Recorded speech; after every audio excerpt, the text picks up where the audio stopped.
Hello, good morning to all of you students. How are you? I hope you all are happy, healthy and fine at home. What did we discuss yesterday, or what were we discussing yesterday? I think yesterday we were discussing about the first target molecule. The name of that first target molecule is S-propanediol, because we are discussing the point number 3, that is a C. What is that? Utilization of the basic concept in the synthesis of following target molecule. And as we know that there are 6 target molecules that we are going to learn by applying the retrosynthetic strategy with respect to the Chiron approach or the Chiron perspective. That is our main route to carry out the procedure, whatever the retrosynthetic strategy as well as synthesis. So in a previous lecture we have synthesized, we have completely seen how that S-propanediol. So before that, let me tell you how name of those 6 target molecules. Number 1 is a S-propanediol. Number 2 are S-epichlorohydrin. Number 3 is multistatin, or number 4 is L plus alanine. Then fifth one is minus pentinomycin. I think fourth one pentinomycin. Fifth one is a multistatin, and sixth one is a shikimic acid. These are the 6 target molecule. And as we know that target molecule means what? The molecule whose synthesis being planned is known as target molecule. There are certain terms used in the retrosynthetic strategy that we already learned. So while synthesizing the first molecule, what are the reagents we use? Let us recall those reagents.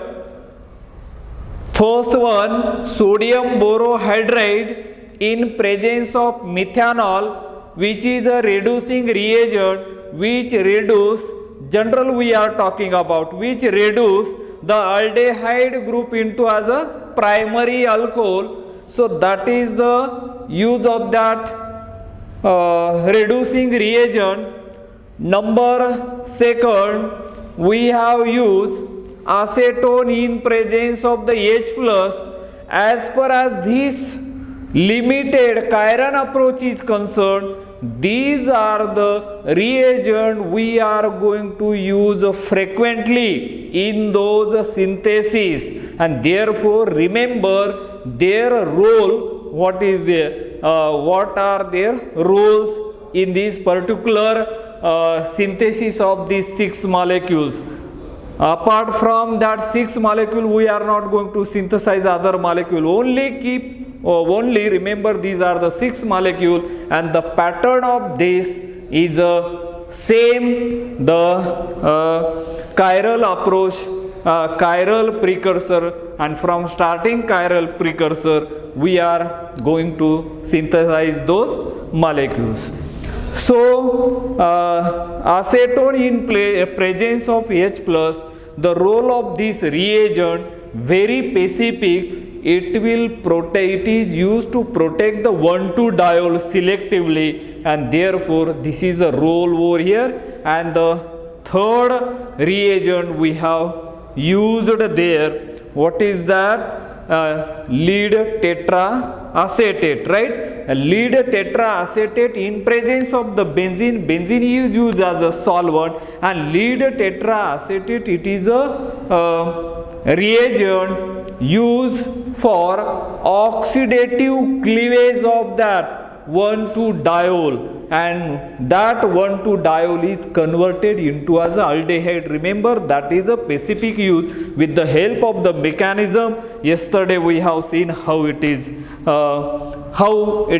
applied and how we are getting as a aldehyde. And then next one we have used as a Raney nickel, and as we know that Raney nickel is nothing but again as a reducing reagent which reduce the aldehyde group into as a alcohol, right? Primary alcohol. And then we have used as a tosyl chloride in presence of pyridine, and tosyl chloride, it is one of the, what we can call it as a protecting group. It protects the primary alcohol and here specifically the primary alcohol is converted into as a OTS. When OTS, that alcohol group get protected, and that OTS become as a good living group, and then further we treated as a sodium iodide in presence of acetone.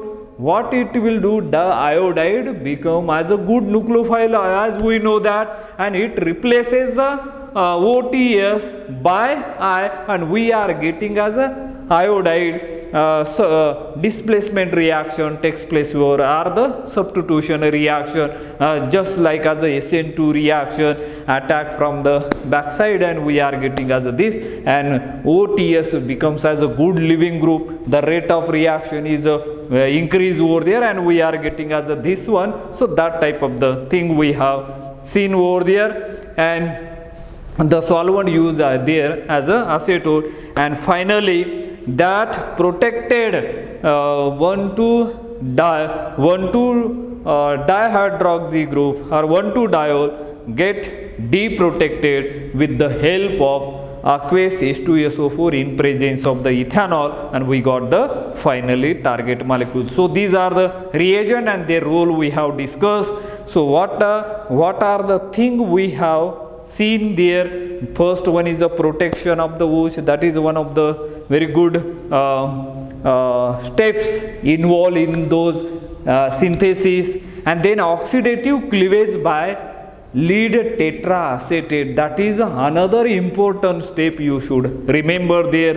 And then third thing, that is a protection of reduction of aldehyde group into as a primary alcohol with the help of Raney nickel, and then CH2OH2 is converted into as a CH2OH, means in a good living group by using as a tosyl chloride, and then the tosyl chloride CH2OTS group is converted into as a CH2I by using as a sodium iodide in presence of acetone. And finally dehalogenation. Dehalogenation means what? Removal of halogen atom. CH2I get converted into as a CH3, and deprotection we get the final product. This is a general thing we have seen yesterday, and today we are going to learn the second molecule, which is RS-EP chlorohydrin. RS-EP chlorohydrin, these are the two, these are the enantiomer. Enantiomer, do you know that the what do you mean by the enantiomer? Enantiomer is nothing but they are the non-superimposable mirror images of each other. In the previous case we have seen R and S is used as a relative, used as a absolute configuration. In previous case we have synthesized only as a S propanediol. Why not the R? Because if you see its properties, physical properties as well as chemical properties, S propanediol act as a, it shows or it exhibit good biological activity, and therefore it is used, or it is act as a some medicinal properties it is showing, and that are it is useless, and that why we are not synthesizing that one. And therefore, but in this case R and S and enantiomer, they have having everything is the same, but their physical properties as well as chemical property are the same, but only they rotate the plane of polarization in opposite direction. One is rotating the plane of polarization right hand side, and another one is rotating into as a left hand side, and that's why this is called as a rotation R and S configuration, that type of the things over there. And now here R and S both are the useful, and therefore we are going to synthesize both these molecule in the first. What is our general thing to start with? First part is a retrosynthetic analysis, right? We are using as a retrosynthetic strategy over here, and therefore whatever terminology using there, but here through Chiron approach, retrosynthetic analysis, retrosynthetic analysis. And as we know that retrosynthetic analysis means what? The process of breaking down the target molecule into convenient starting material by using disconnection, and FGI is known as a retrosynthetic analysis, right? And that disconnection and FGI, disconnection as we know that an analytical operation which break a bond and convert a molecule into a possible starting material is known as a disconnection. And FGI means what? One functional group converted into another functional group, so that disconnection becomes possible is known as a FGI. These are the terms we are going to use frequently while studying this. Now is the retrosynthetic analysis, and this is a target molecule is given over here, and as we know that target molecule means what? Whose synthesis being planned is known as a target molecule. The target molecule here is a epichlorohydrin. Now let us see the structure of epichlorohydrin. Is this one is a chlorine atom, and then there will be epoxide. This is our target molecule. This epichlorohydrin, whether it is this has R configuration or the S configuration, how do you know? You have to give the priority number, and as we know that priority numbers are given on the basis of sequence rule or CIP rule. CIP means CIP. C stand for con, I stand for ingold, and P for Prelog. These are three scientists. They made a rule, and that rule you have to apply. That is called as the sequence rule. Means arrangement of priority group around the chiral center is known as the sequence rule, and there are the four certain rules are there. 4. Number 1 atomic number, number 2 next atom, number 3 double bond or triple bond, and number 4 is a isotope. And by applying that, let us look at here tell me how many chiral center do you see here? How many chiral centers are present here? Only one chiral center is there. Look at here, in the middle one there is a hydrogen atoms are there. Here CH2, here also as a CH2, means there only one chiral centers are present here. And as we know that chiral centers are shown by RT means that star. Now can you give the priority number to this? Look at one bond here, another atom is another group, this one, another group, this one, and this one. Now look at this is directly attached to oxygen, and therefore it will get the first priority, right? Now among these two, here carbon, here also carbon, then apply the second rule. What the second rule tells us that next atom, go for the next atom. Here is oxygen, here is a 2 carbon and chlorine. Chlorine is a bigger than oxygen, and therefore it will get the second priority. And finally this one is a third. You have to look only for 3 priorities, 1, 2, 3. for showing that rotation. Go start from traveling from first one, show the rotation 1 2 2 3. What is it? It is a counterclockwise. Counterclockwise means what? Yes, and that hydrogen atom, fourth priority group, present vertically, and therefore it will change the invert the configuration. Means this epidrine has a R configuration. This is a R configuration, and if you put the mirror here, if you put as a mirror, as we know, mirror means in the mirror we can see the object, and before that we know that. Now this molecule looks here, this chlorine atom here, and this epoxide on this side, right? That's so simple. These are the mirror image, but they are these two are called as a, this become as a, this A, the R changes to yes in this case. Look at how one is here, second this one, and third one is this one. 1 2 3, this is R changes to yes, because this fourth hydrogen atom again has a horizontal one, and therefore it is a yes configuration. This is first one is the R configuration, second one is a yes configuration, and these two are enantiomers. Do you know enantiomer means non-superimposable mirror images of each other? Their physical properties as well as chemical properties are same, but they differ in the rotations are opposite. One rotating the plane of polarization right hand side, whereas another rotating the plane of polarization to the left hand side, and that's why they are called as enantiomers.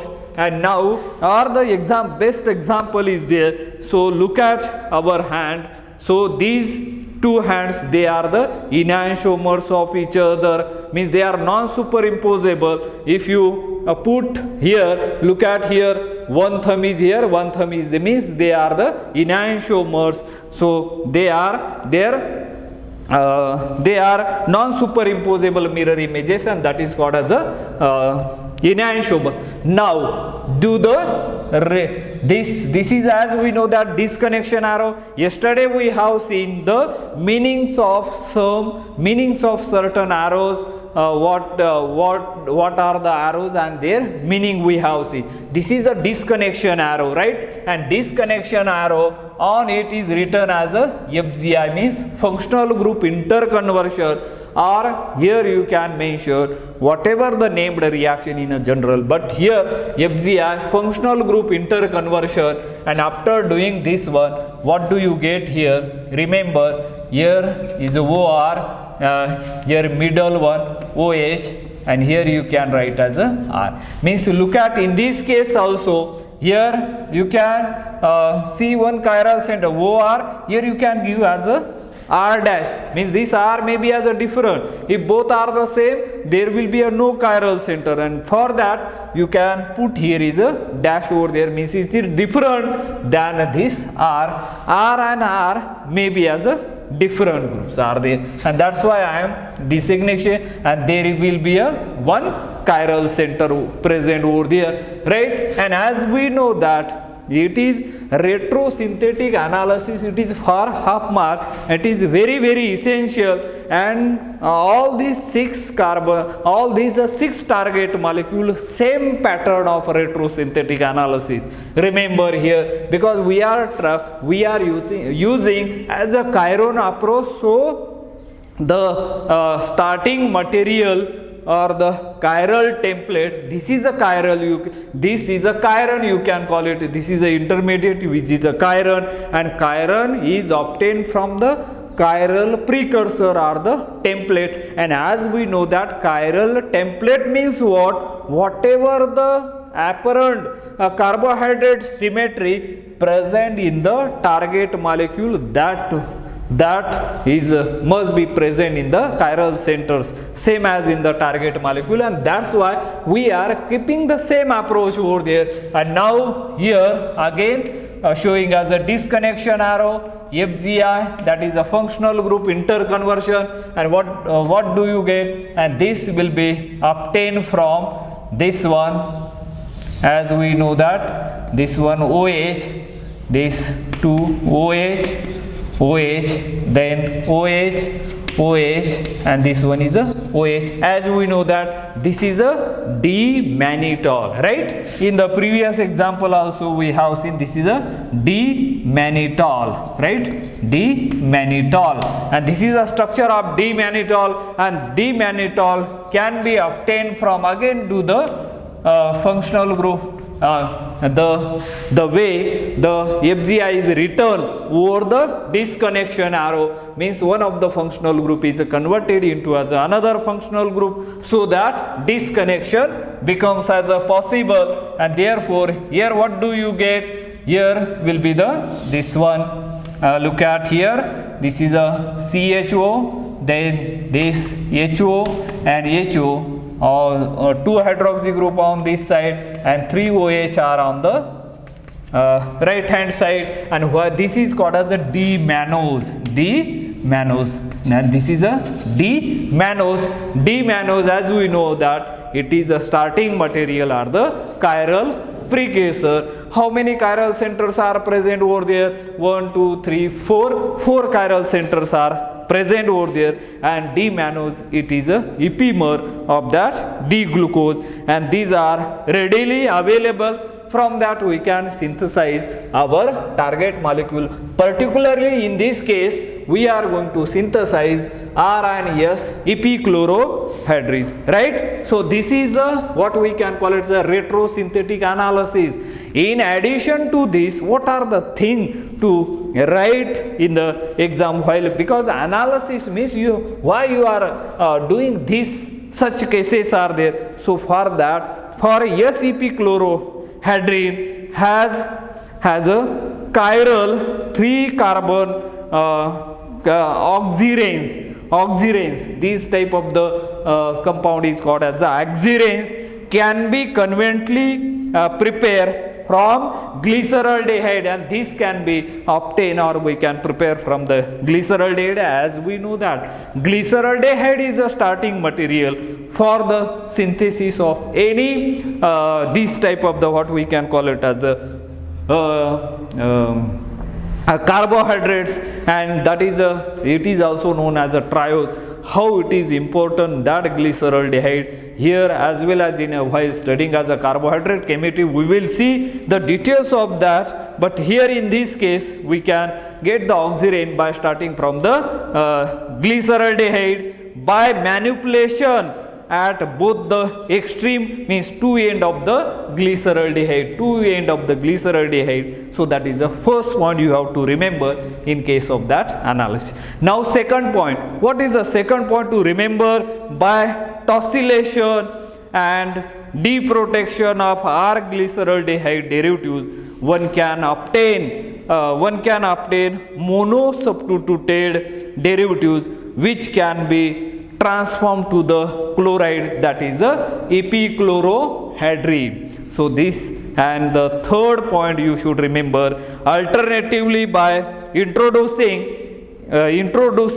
epoxide ring at the beginning, followed by mesitylation and routine manipulation or epichlorohydrin can be obtained, and a scheme for the synthesis of R and S epichlorohydrin are represented as follows. Now here we are going to synthesize this type of the compound. Let us begin the synthesis of this, right? Now is a synthesis. Hub part is a retrosynthetic analysis, and this is a here you can call it as a here you can call it as a B, right? This is a retrosynthetic analysis. Half part is a synthesis, means actual synthesis in the laboratory. How will you synthesize?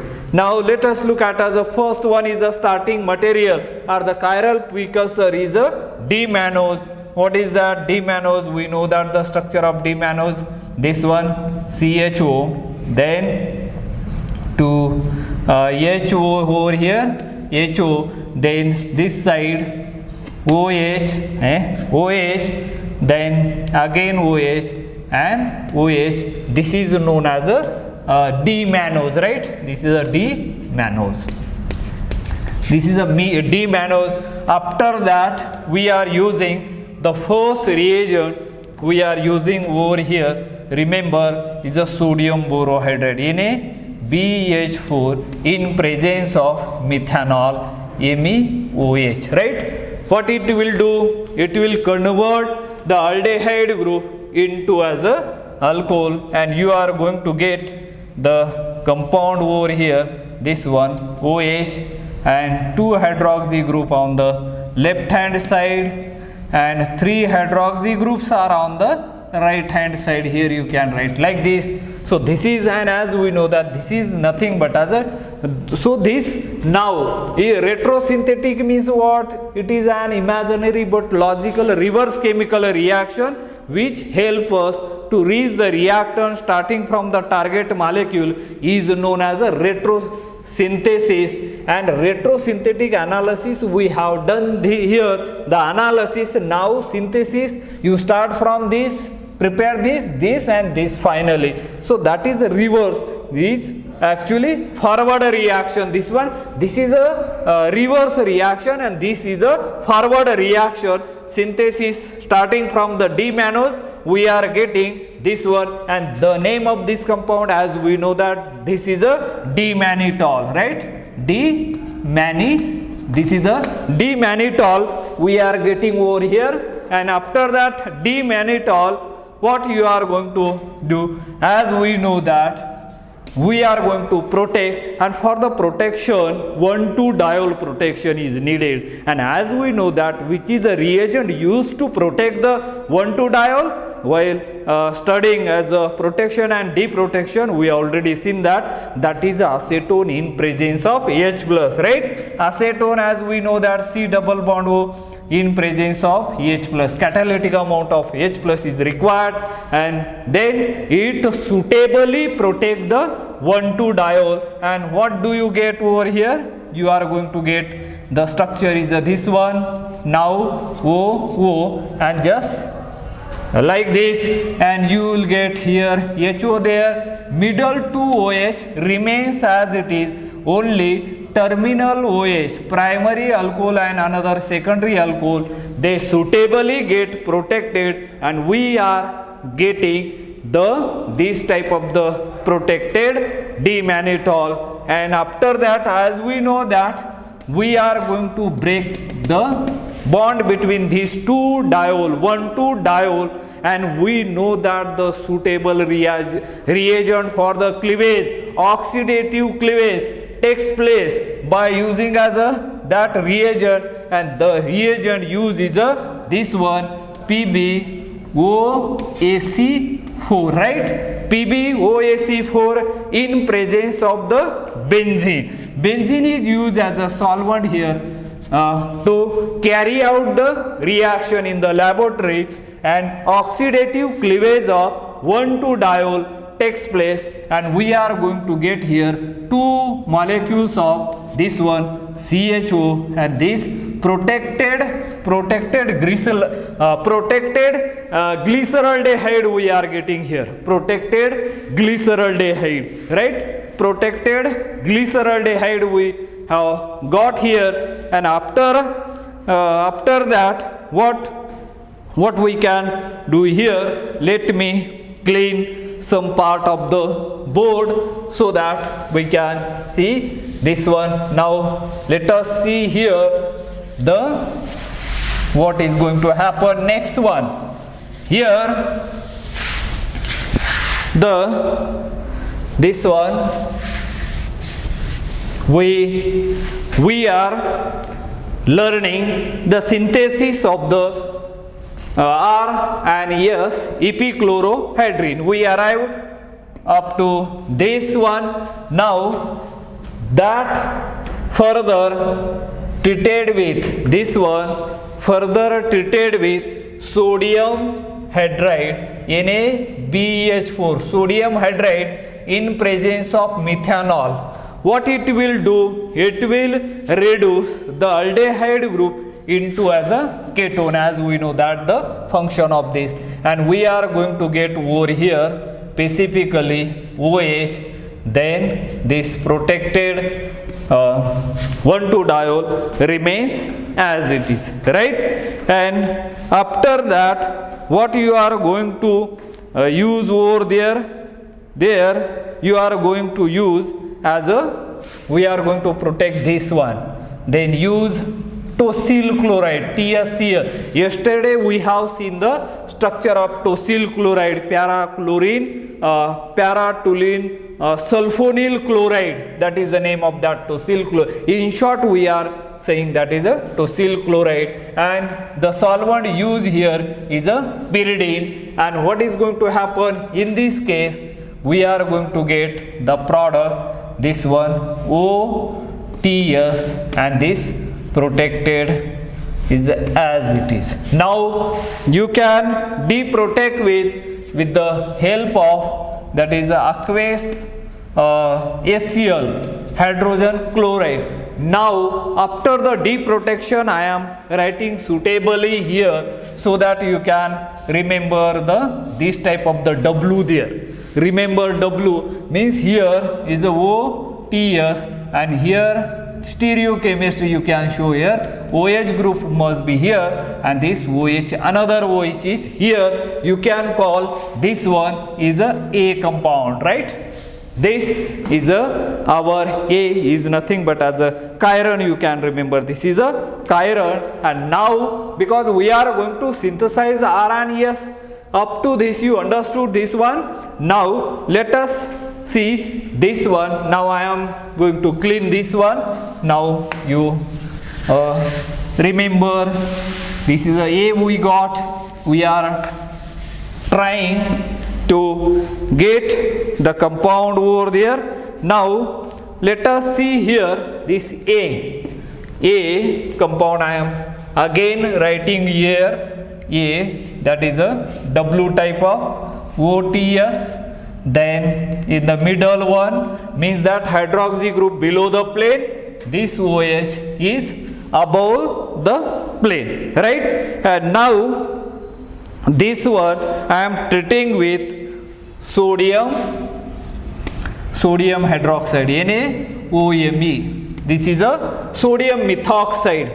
Now this is a sodium methoxide I am using over here. And second reagent, this second reagent is here this one, what is going to happen by using this one, first reagent and second reagent I am going to use here is a tosyl chloride, right, Cl, in presence of the pyridine. Two things I am doing at the same time. What is happening? NaOMe, it will abstract the proton. While learning the mechanism we will see, but here I am saying the sodium methoxide is a strong base. The function of that strong base which will abstract the proton from here, and then pyridine also as a base, it will abstract the proton from here. So what is going to happen? You are going to get here this type of the product. Now here O, this W I am writing as it is. Here is a OMS, right? Not here is a MS, not the TSCl. Remember here is a MS means mesitylene, MS, mesytyl chloride in presence of the pyridine. So remember here, and now OH minus is attacking, when it becomes as a minus, is going to attack over there epoxide form, and this become as a good living group, and that's why we are going to get this type of the compound over here, right? This is the first thing we carried out here. And after that you treat this compound with aqueous not aqueous, there is a concentrated HCl. You can use here is a concentrated hydrochloric acid. Concentrated hydrochloric acid, what is going to happen here? This epoxide get opened, and chlorine atom is going to attach over there. So you are going to get in this case this one. So this W remains as it is. Here is a Cl, here OH, and this OH remains as it is, right? So these are the concentrate. After doing this, not like this, let us see what is happening here. While studying as a mechanism, we will see later on, but here concentrated HCl, Cl is attacking here, it get open, so that you are going to get here this species as it is. Here is a OH and this OH over here, right? This is this type of the compound we are getting, and here MS remains as it is. This remains MS, because due to the concentrated HCl, this epoxide get opened and we are going to get as a product like this, and this further treated with NaOH in presence of methanol.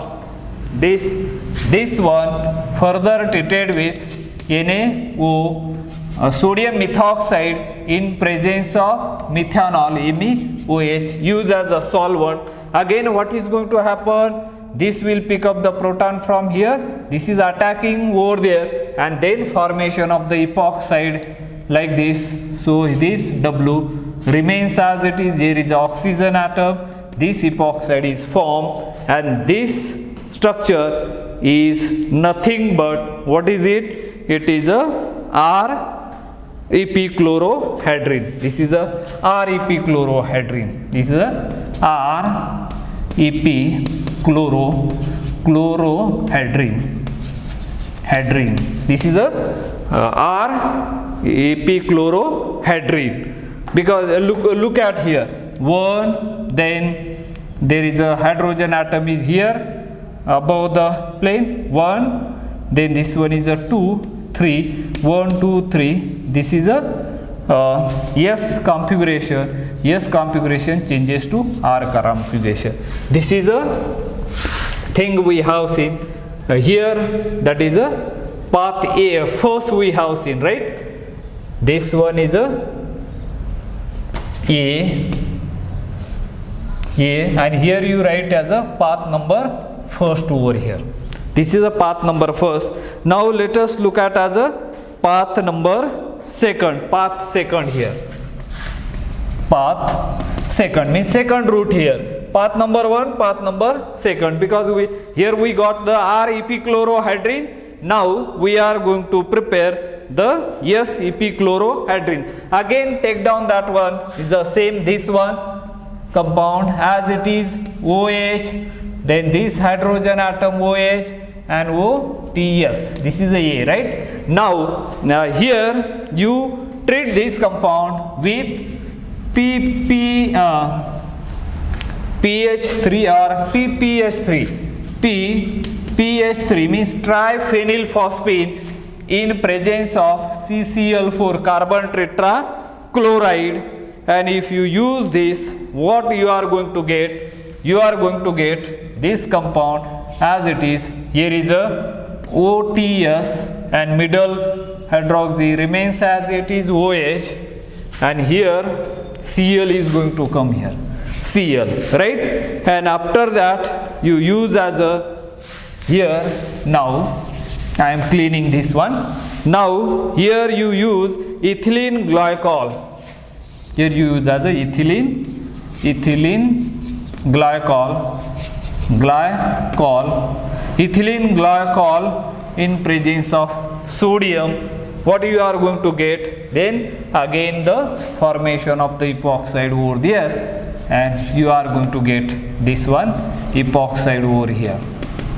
Again this is a first one, second one, third, and fourth one is a hydrogen atom here, right? Hydrogen atom, fourth one, 1, 2, 2, 3. You rotate this one, what do you get? What do you see over here? This is R, but actually this is a S EP chlorohydrin. Yes, EP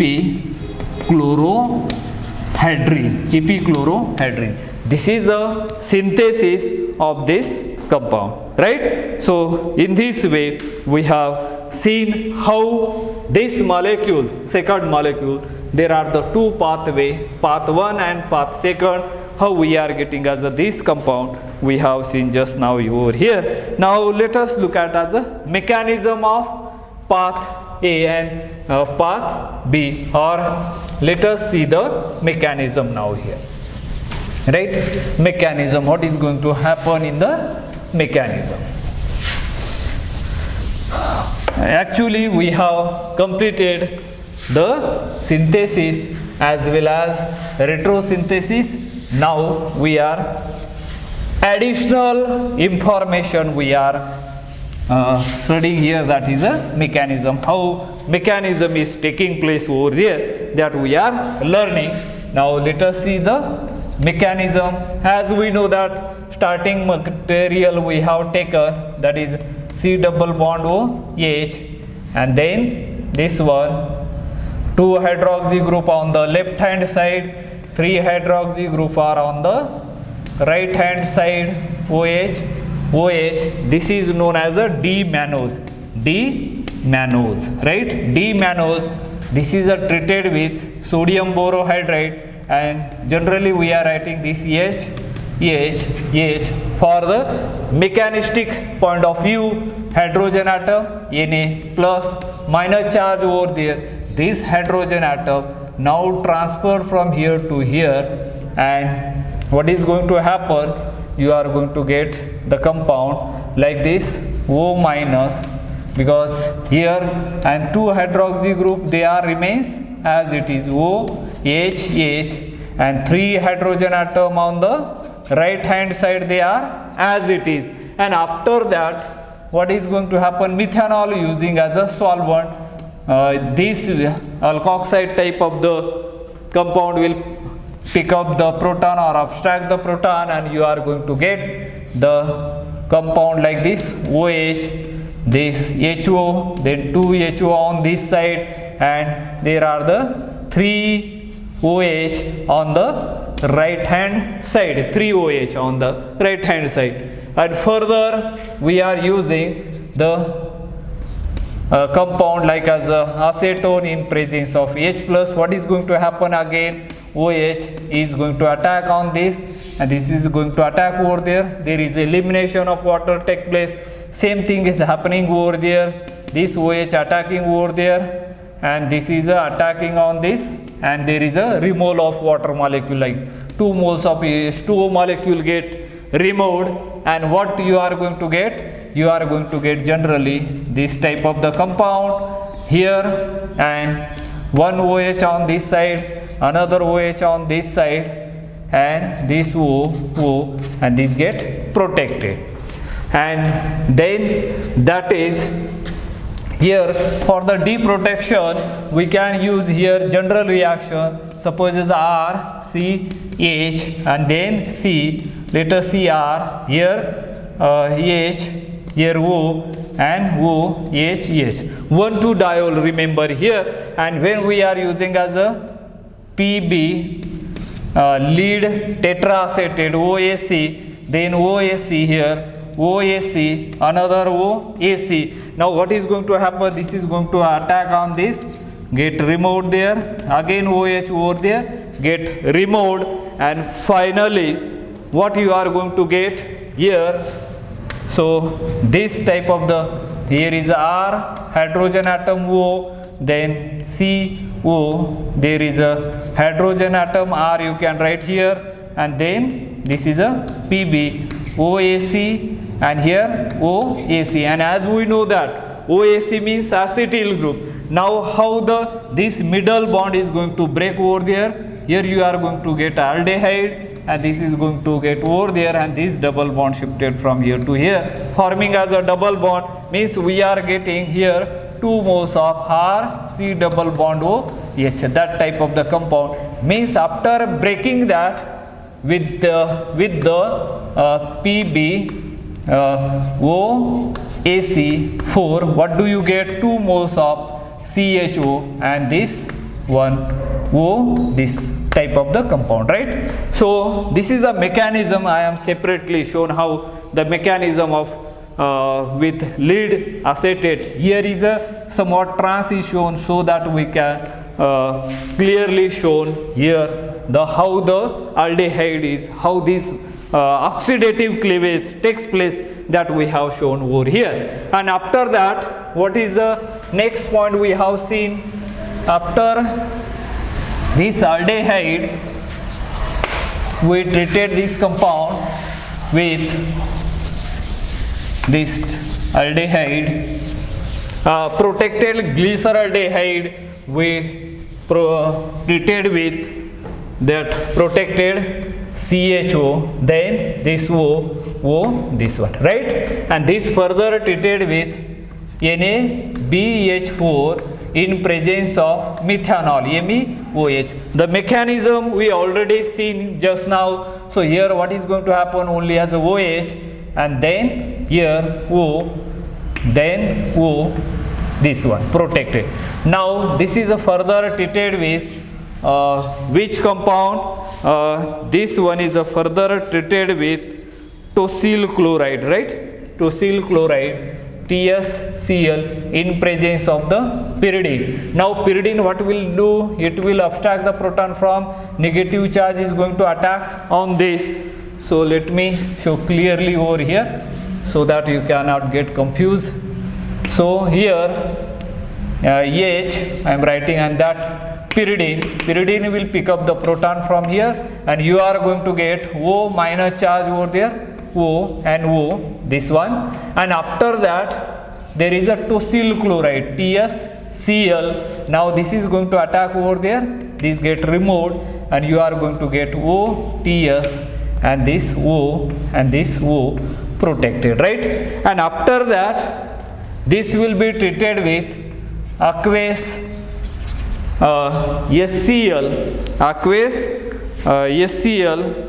and that deprotect. This is used for the deprotection, because deprotection is carried out in this, and it is very stable at a basic condition, and therefore acidic condition is used for the deprotection of 1,2-diol. And I am writing this one in a specific way so that we can understood as a stereo. OTS over here and one OH is here, that is a A part we already see, right? This up to that A. Now look at as a path number A here, path number first, right? Path number first mechanism. So let us take this one again.